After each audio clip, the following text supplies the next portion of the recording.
तुम सोचते हो कि किसी को छोड़ना सबसे बड़ा दर्द है, लेकिन सच तो ये है कि कभी कभी छोड़ देना ही खुद से प्यार करने की निशानी होती है।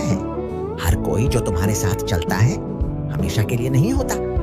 कुछ लोग जरूरत के हिसाब से रुकते हैं तो कुछ मजबूरी में। इसलिए अगर कोई साथ छोड़ दे तो रुकना मत, आगे बढ़ो।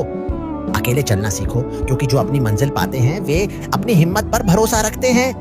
जिंदगी किसी के लिए नहीं रुकती, या तो तुम आगे बढ़ते हो या फिर वक्त तुम्हें पीछे छोड़ देता है। जो आज मुश्किल लगता है वही कल तुम्हारी सबसे बड़ी ताकत बनेगा। रास्ते बदल सकते हैं, लोग बदल सकते हैं, लेकिन अगर तुम डटे रहोगे तो जीत तुम्हारी होगी।